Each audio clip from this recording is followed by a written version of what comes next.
मोदी जी जो है अमेरिका से रिश्ता खराब होने के बाद जो है जापान की यात्रा पर और नेक्स्ट जनरेशन की बात कर रहे हैं।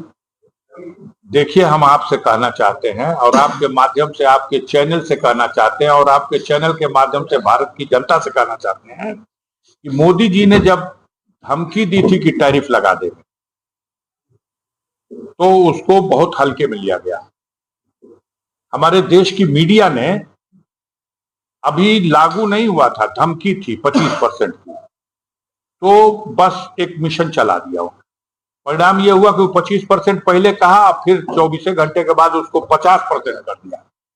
और 50% भी उसने कहा कि अभी लागू नहीं कर रहे हैं, घोषित करते हैं 50% और लागू करेंगे 27 तारीख को। लेकिन हालत ऐसी आ गई कि परसों 27 थी, परसों वो लागू हो गया। बड़ा गंभीर सवाल है। 20 लाख से ज्यादा लोग बेरोजगार हो जाएंगे। सूरत की, कानपुर की, अहमदाबाद की टेक्सटाइल मिलें बंद हो रही हैं, बंद हो गई हैं। भिवंडी की तब तिराह तिराह मच गया है हर तरफ। आपके बगल में भदोही में कालीन उद्योग ठप हो गया है। आप सारे मीडिया के लोग खबरें चलाइए, लेकिन संभाल के चलाइए। जब समय से पहले ज्यादा उछलता है आदमी, तो कभी कभी दाव उल्टा पड़ जाता है। ट्रंप की जीत को हम एक उत्सव के रूप में इस देश में मनाए। अब की ट्रंप जीत गया, जैसे वो हमारी जीत थी। और उसके बाद की परिस्थिति जो आई, तो इतना लानत मलामत कर दिया कि टैरिफ दुगुना हो गया। और जब 50% लागू कर दिया, तो हमारे देश की, अंतर्राष्ट्रीय स्तर पर हमारे देश की मीडिया का क्या मुकाम है उसको मैं नहीं बताऊंगा, मुझे शर्म आ रही है। लेकिन डंके की चोट पर लिखा बहुत सी मीडिया के लोगों ने, दिखाया और बोला कि मोदी के ट्रंप के टैरिफ लगाने का कोई असर भारत पर नहीं पड़ेगा। मोदी ने उसकी काट निकाल ली और ये देश की जनता को गुमराह करने के अलावा कुछ भी नहीं। कोई काट नहीं निकली, उसका असर नहीं पड़ेगा, यह कहना एक कोरी बकवास थी। असर पड़ा है, नुकसान उठाना पड़ रहा है। ऐसे हालात के लिए आज देश में, बाजारों में ऐसे ही रौनक खत्म है। और इस टैरिफ की मार से अब 2 ही मिनट में हम ट्रंप की जय बोलते हैं और 2 ही मिनट में हम ट्रंप को दुनिया की लानत मलामत भी करते हैं। तो आज कुल मिलाकर के जिस वजह से वो पीछे पड़ा, पार्लियामेंट चल रहा था, जब हमने एक बयान दिया था, मीडिया के लोग अजीब अजीब सवाल करते हैं। हमने यही कहा था कि सारा देश मोदी जी और सरकार के पीछे खड़ा था, सारा संपूर्ण विपक्ष खड़ा था जब वहां घटना हुई पहलगाम में। तो इसका मुंहतोड़ जवाब दिया जाए। जवाब दिया गया। जवाब देने के बाद आगाज तो अच्छा था, लेकिन जो उसकी समाप्ति हुई है वो इतनी बुरी थी कि शर्मिंदगी का एहसास हुआ कि ट्रंप ने अमेरिका में बैठ के ऐलान कर दिया कि हमने सीज फायर करा दिया। और उसके घंटों बाद पाकिस्तान और इंडिया के लोगों ने भी यह स्वीकार किया कि हाँ, युद्ध बंदी हो गई और सीज फायर हो गया। आज वो ट्रंप हमारे देश के प्रधानमंत्री पब्लिक मीटिंग में जाके कह रहे हैं कि ट्रंप का फोन आया था कि वापस जा रहे हो तो हमारे यहाँ चाय पी के चले जाओ। लेकिन हमने कहा नहीं, मेरा प्रोग्राम है, मैं रुकूंगा नहीं। और उसके बाद फिर दूसरे दिन वो आया, और दूसरे दिन यही नहीं आया कि मैंने बंद कराया, ये भी कहने आ गया कि 5 फाइटर जेट गिरे हैं। आखिर वो हाथ धो के पीछे क्यों पड़ा है? क्यों इस तरह से भारत को अपमानित कर रहा है? रोज वो टैरिफ लगा करके और भारत के लिए और प्रधानमंत्री के लिए क्यों इतना आक्रामक, क्यों इस तरह की? अगर उसके जवाब नहीं दिए जाएंगे तब तो जो आम चर्चा है कि अडानी जी का मामला वहां पानी मर गया है, इनके खिलाफ कोई मामला दर्ज कर लिया गया है, उनका सम्मन भारत सरकार को भेज दिया गया है और अडानी जी को बचाने के लिए अब हमारे मुंह से आवाज नहीं निकल रही है और वो मनमानी करता जा रहा है। देश अवाक है। आज ट्रंप ने जो रोल प्ले किया, एक दिन तो पगलाना तो यहां तक बोल दिया कि पाकिस्तान में तेल मिल गया है और हमने उससे एग्रीमेंट कर लिया और आने वाले दिनों में कौन ठीक है कि भारत को भी तेल खरीदना पड़े पाकिस्तान से। अब पता नहीं आपने सुना ये खबर या नहीं सुना। तो जब वो इस सीमा तक हमको लखेद रहा है तो हमको भी अपनी पॉलिसी को तय करना चाहिए और उसका मुंहतोड़ जवाब देना चाहिए। भारत की जो विदेश नीति है उसमें कहीं ना कहीं हम विफल हो रहे हैं। एक भी दुनिया का देश ऐसा नहीं है जो खुल्लम खुल्ला भारत के पक्ष में खड़ा होके और ठोक करके बोल दे।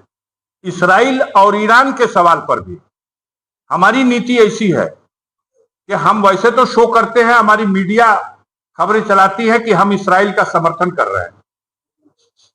हमारी शुरू से यह नीति रही है भारत की कि हम स्वतंत्र फिलिस्तीन का समर्थन करते रहे। माननीय अटल बिहारी वाजपेयी का पार्लियामेंट के अंदर या पार्लियामेंट के बाहर जो भारत सरकार का स्टैंड था उसको देख।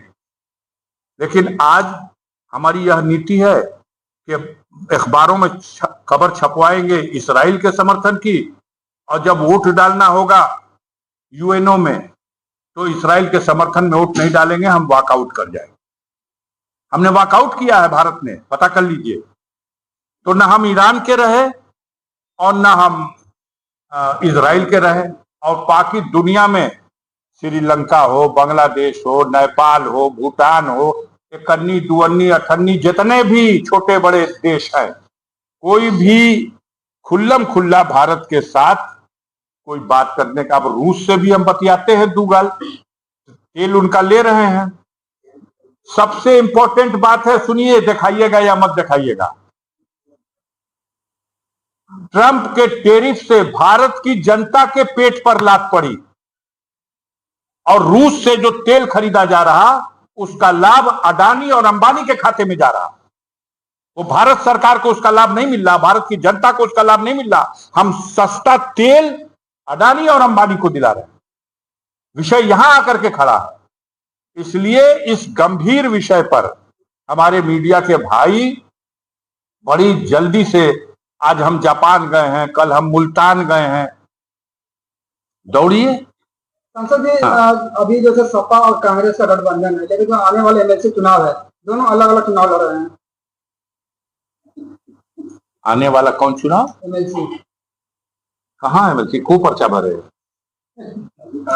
अभी तो एक पर्चा भरा गया है, अब वो पर्चा भरा गया है उपराष्ट्रपति के चुनाव का, और वहां इंडिया गठबंधन एक होकर के वोट डालने जा रहा है 9 तारीख को।